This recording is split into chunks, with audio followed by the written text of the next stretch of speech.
everyone raised their hand, including me. And then she went on to say, like, it's the most well-studied supplement. Like, it's been shown, and this is 6 years ago at the time. It was like, it's been shown to be safe, like up to 12 weeks. And that's in like clinical trials. And so could be likely as safer beyond that to take longer. But at the time, that was like the standard. It's like, we know it's safe up to this point. And then right there, I was like, oh, wow. And then now I'm like a huge proponent of creatine. I think everybody is now, because everyone kind of caught on to the fact that there's no issues. I use creatine. I put creatine in everything. I know it's like, supposed to use like 5 to 7 grams a day. 5 before, 5 after a workout. It's like, you can never have too much creatine. Did you ever do the loading phase with creatine? No, I haven't done that. I've never done that. I did that once. And then How was it? Awful. Do you like retain a lot of like water weight? It wasn't so much like, I didn't notice any retention. This was in college, and like I worked with our nutritionist at the time to do it. And like, I'm new to creatine at the time, and there was only a certain couple brands that I could take that were like NSF certified just for NCAA. And so the one I had was like watermelon flavor. And so you got to take 20 milligrams a day, break it up into 4 servings of 5. I was leaving class to go to the bathroom. Like, I was peeing constantly because it was just such an intake of fluid. So I did that for 7 days. And I mean, like, the effects of it, besides just having to like go to the bathroom 14 times a day, like there wasn't anything outside of that. But the watermelon flavor got old very quickly. Do you eat watermelon now?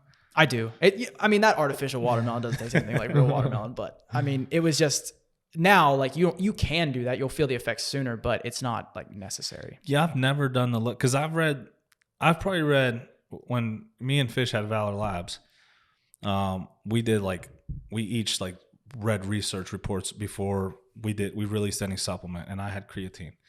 So I was like I did a huge dive into creatine, and like about 50% of the studies I read believed in the loading phase, and 50% of the studies I read didn't believe in the loading phase. No way. So it left me in the same place. I'm like, how do I tell this to people? So then we released a little like, hey, if studies do show that you can load it, but other studies show it's not necessary for what most people are going to take creatine for. And I just pushed it out, and I'm like, you draw your own conclusions.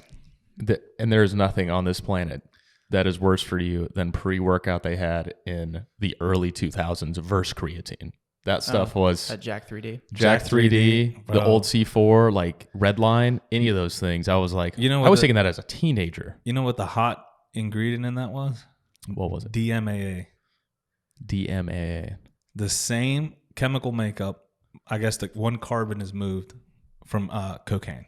Oh, yeah, that's what I thought you were going to say. You know what? That kind of tracks with how I was feeling in high school, taking this stuff, doing chest and arm days. Ingesting it, bro. Ingesting it.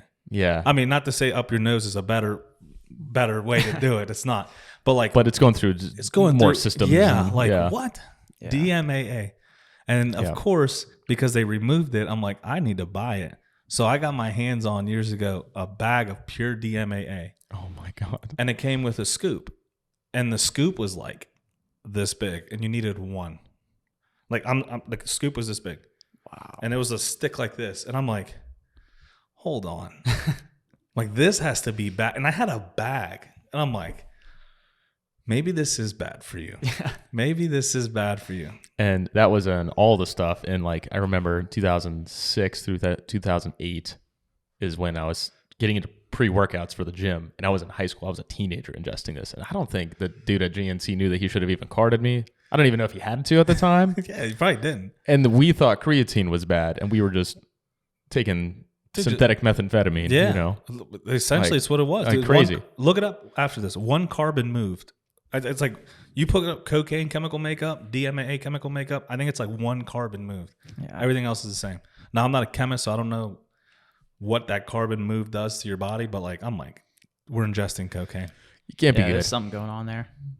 So where have you been now with your fitness journey in general? And broadly speaking here, I don't know if you want to go down the rabbit hole of what you've done prior competitions or what you like want to do in the future, but where are you at and kind of how does this tie into like what you like doing and what you do for work? Getting jacked and juicy. Getting jacked and juicy. Oh yeah.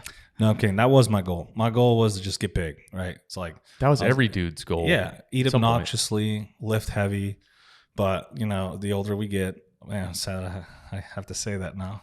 But joints start hurting, things start giving. So, but with my line of work, like I learned being mobile, that's more important than being big because yeah, big is cool, but it's not really applicable, especially in jiu-jitsu, right? Yep. I can't do most things people can do in jiu-jitsu because I'm just not mobile. So I've been working on a lot of mobility stuff. I still do strength. I still lift heavy, but I also do conditioning, and I also started adding in like, what do you call it? Like plyo, whatever, like explosive movements. There's a word for that. I'm sure. Plyometrics? That. Yeah. That's the one. I speak 2 languages, so sometimes they mix. Adding a lot of dynamic movement and stuff like that so I can become more mobile, because I work, I have to run before I catch someone. Usually that's how it is. No one, if someone's going to resist me, they're not just going to stay there for me. They're just like, so that, and it's also helped my jiu-jitsu a lot too, my mobility and being able, not that I'm that mobile still, but that's my goals are more now, becoming more mobile, becoming more dynamic while still remaining jacked and juicy, but able to function. And you're a blue belt right now, right? Which I know like belts don't matter, but it's just to give the idea of like you've done it for like more than just like 6 months at this point. You've done it a couple years to be able to get to that level. You're at 3 years now. Yeah, a few year marker. Yeah. So how do you manage working on all those things together? Because I've done a little bit of jiu-jitsu and I do climbing and I do lifting, and it's not even necessarily the time management, but just understanding how to try to program it so you actually get the most out of all of them. So I just do everything to like max level. Like there's no rhyme or reason to what I do. And it's probably not the most effective, but like the way I look at it for me is like if I go my hardest during training, like if I have to utilize it out there, like I'll know that level I need to be at. So like every Sunday, I literally sit down on my calendar and I'll put in, like, I want to hit up jiu-jitsu 3 times a week. Okay, cool. When are the best days to do it for me? I want to go to the gym 5 times this week. I'm usually at the gym around 4:45 in the morning. Boom. So I schedule those. Schedule work. Schedule any meetings after my fitness stuff. And then I want to hit the range up 1 day this week. What day is free? What day can I tie it in? Boom. And I do as many times. So like if I want to go 5 days a week, if I'm able to schedule it 7 days a week, I'll do that. That way, if I need to be like, I can't make it this day, let me cancel it for gym, jiu-jitsu, and range. So like my week will look like I'm going to the range 7 days a week, gym 7 days a week, jiu-jitsu 7 days a week. But by the end, it's like I went 4 days for the gym, 1 day to the range, and 2 days to jiu-jitsu. So I'll overschedule myself. And then as the week goes on, I'll see where I'm at. I'll see how I'm feeling. Because like I said, I just go max exertion. And in the gym, that's cool because it's a very fixed environment. But in jiu-jitsu, it sucks because the dude is literally trying to kill you. So, and I got paired up the last week. I couldn't hold a mount to save my life. Really? I was so frustrated. One of the most functional, like you learn this your first year in jiu-jitsu. Couldn't hold dude in my mount. He's just like slipping out. And I'm like, what is going on with me, dude? I go on a little rant on Instagram and everyone who does jiu-jitsu hits me up. They're like, bro, like this happens. Like this is normal. It's a purple belt, a brown belt telling me this. Black belt gets in my stuff. He's like, yeah, dude, man, we all have those days. And I'm like, y'all just trying to make me feel good. So yeah, that's my training's been, yeah, that's where it's at.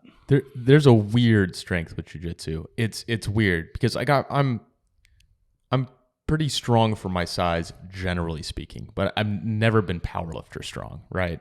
But what I've noticed is some of the strengths I had from other sports helped me there, and my strength didn't. And that was the weird part was I'm like, oh, my flexibility helped me a shit ton. Oh, yeah.